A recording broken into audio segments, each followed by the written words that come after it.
लिख दिया? सर ठीक है, मैं इसको हटा देता हूं। ठीक है, अब आप अगला टॉपिक लिखिए।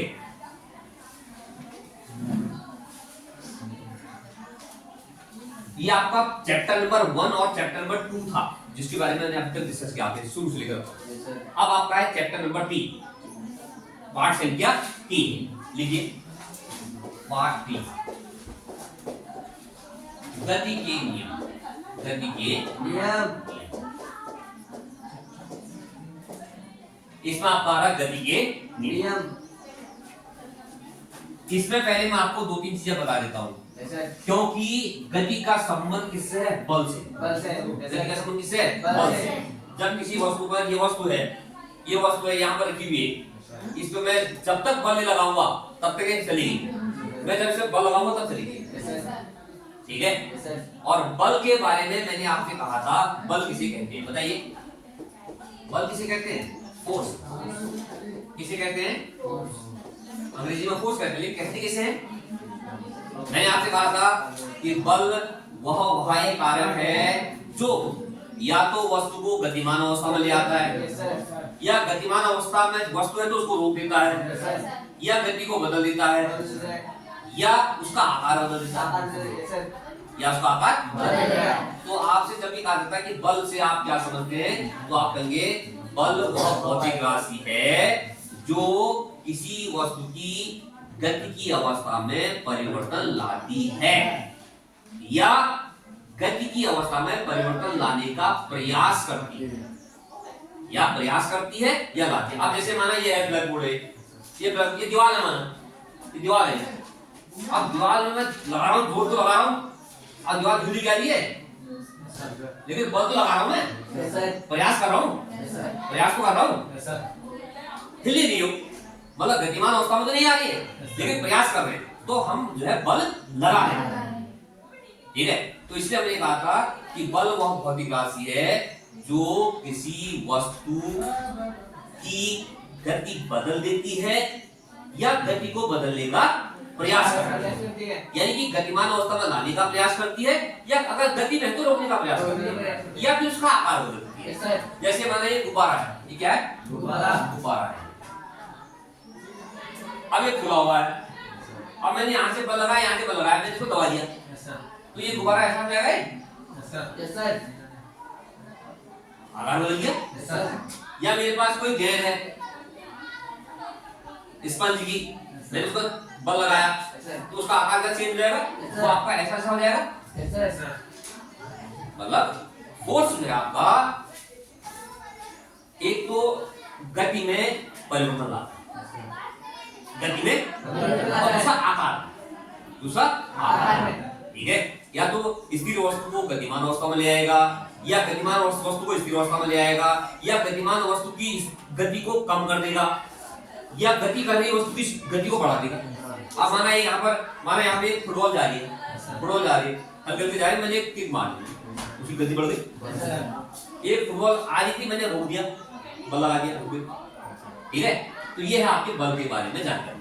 ठीक है, आप नोट कर लीजिए, बल वह भौतिक राशि है, बल वह भौतिक राशि है जो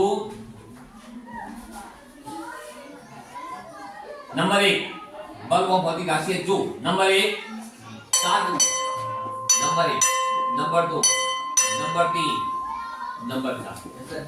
बल वह भौतिक राशि है जो नंबर 1 गति उत्पन्न करती है,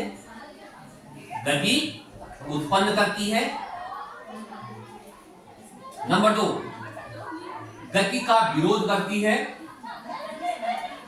नंबर 2 गति का विरोध करती है, नंबर 3 गति की दिशा बदलती है, नंबर 3 गति की दिशा बदलती है, नंबर 4 आकार में परिवर्तन करती है। बात समझ गए ना? आकार में परिवर्तन करती है।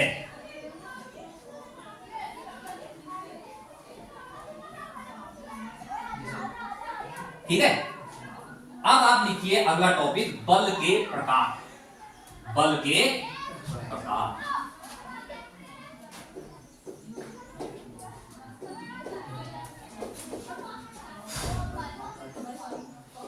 बल के प्रकार समझ लीजिए, मैंने आप पहले समझ लीजिए बल कितने प्रकार का होता है।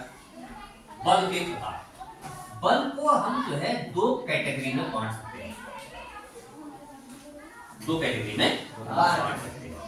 एक हुआ आपका स्पर्शी बल, क्या हुआ स्पर्शी बल, स्पर्शी बल, इसे अंग्रेजी में हम कहते हैं आपका कॉन्टैक्ट फोर्स, कॉन्टैक्ट फोर्स। और दूसरा होता आपका अस्पर्शी बल, और स्पर्शी बल जिसको कहते हैं आपका नॉन कॉन्टैक्ट फोर्स। आप नाम से स्पर्श, हाँ नाम से आपको स्पर्श लगा होगा। ऐसा बल जिसमें कांटेक्ट होता है, ऐसा बल जिसमें कांटेक्ट नहीं होता, ठीक है। जैसे एक फुटबॉल की यहाँ पर, ये फुटबॉल की यहाँ पर इसकी अवस्था में मैंने इसमें किक मारी, मैंने स्पर्श किया, उसी गति पर ये आपका है स्पर्शी बल। ठीक है, स्पर्शी बल मतलब स्पर्श करना था। जब हम उसको स्पर्श करेंगे तभी वो बल काम करेगा, तभी गति में परिवर्तन होगा। ठीक है, क्लियर है ना। दूसरा आपका अस्पर्शी बल, मैं उसको स्पर्श कर ही नहीं रहा हूं, स्पर्श कर ही नहीं रहा हूं। जैसे एक पेड़ से एक फल गिरा नीचे को, एक पेड़ से एक फल नीचे को गिरा, कहां गिरा, पृथ्वी में गिरा। कहां से गिरा, पेड़ से गिरा। तो पेड़ से गिरते समय उसने किसी को स्पर्श किया नहीं किया। बल किसने लगाया, पृथ्वी ने। बल किसने लगाया, यहाँ पर तो फुटबॉल को किक मारने में बल किसने लगाया, मैंने लगाया, मैंने इसको टच किया।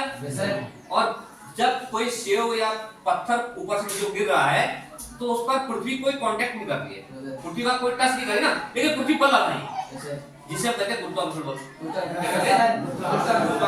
गुरुत्वीय बल। ठीक है, तो गुरुत्वीय बल कैसा बल है, अस्पर्शी बल। और किसी वस्तु पर किक मारना, फुटबॉल में किक मारना क्या स्पर्शी बल। तो इस तरह से बलों को विभाजित करते हैं। ठीक है, तो बल सामान्यतः दो प्रकार के होते हैं, उनको हम दो कैटेगरी में बांट सकते हैं। पहला स्पर्शी बल, दूसरा अस्पर्शी बल।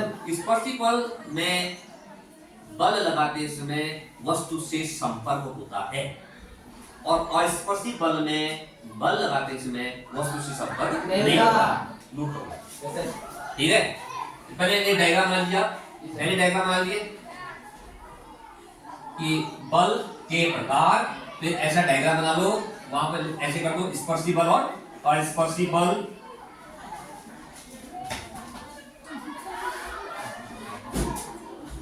ठीक है, जल्दी करो यार, फटाफट करो, फटाफट बताओ। ये तो आपका था एक प्रकार से बलों का विभाजन। एक तरीका और, यू मे नॉट कम, जल्दी। ठीक है, ये हो गया भाई, नीचे हटा रहे। अब आपका दूसरा प्रकार है बल का, दूसरा प्रकार क्या आपका बल का, देखो बल के प्रकार, बल के प्रकार। एक दूसरा विभाजन होता है, उसके अनुसार भी बल दो प्रकार के होते हैं, बल दो प्रकार के होते हैं। ठीक है, पहला होता आपका संतुलित बल। क्या होता है, संतुलित बल, संतुलित बल। और दूसरा होता आपका असंतुलित बल।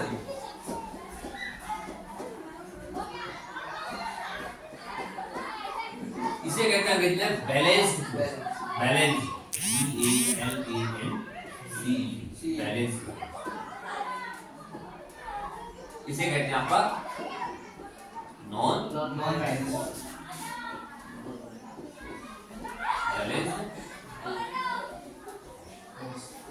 ठीक है, नाम से स्पष्ट है। एक वस्तु पर यदि बल लगाया जाए और वस्तु गति न करे, वस्तु गति न करे, तो ऐसे बलों को कहते हैं संतुलित बल। और एक वस्तु पर बल लगाया जाए और वस्तु गति करे तो उसको कहते हैं असंतुलित बल। जैसे ये डस्टर, इस पर एक बल यहां से लगा इधर को, इतना एक बल यहां से लगा इधर को, तो ये गति करेगा नहीं, ये संतुलित बल। ये क्या है? संतुलित। क्लियर हो गया ना?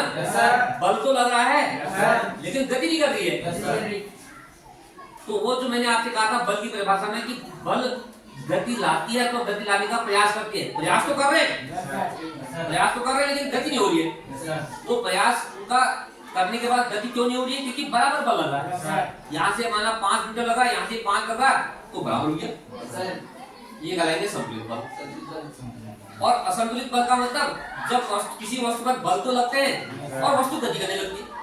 जैसे माना यहाँ पर लगाया मैंने 10 न्यूटन का बल, ठीक है, यहाँ पे लगाया मैंने 3 न्यूटन का बल, तो बल वस्तु हो जाएगी। वास्तव में कितना लग रहा है? 7 न्यूटन। 10 न्यूटन का इधर को लगा था, एक लड़के ने 3 न्यूटन का बल इधर को लगा दिया, तो वास्तव में कितना लग रहा है? 7 न्यूटन। तो 7 न्यूटन के बल के कारण जो वस्तु गति करने लगती है उसको कहेंगे आपका असंतुलित बल। तो सीधा सा परिभाषा ये आई संतुलित। सुनिए फिर आप स्वयं लिखेंगे। संतुलित बल वे बल होते हैं जो किसी वस्तु पर लगने पर वस्तु को संतुलित अवस्था में रखते हैं, अर्थात वस्तु गति नहीं कर रही है। असंतुलित बल वे बल होते हैं जो किसी वस्तु पर लगने पर वस्तु को असंतुलित कर देते हैं, अर्थात वस्तु गति करने लगती है। ठीक है, पहले डायग्राम बना लो। बना लिया?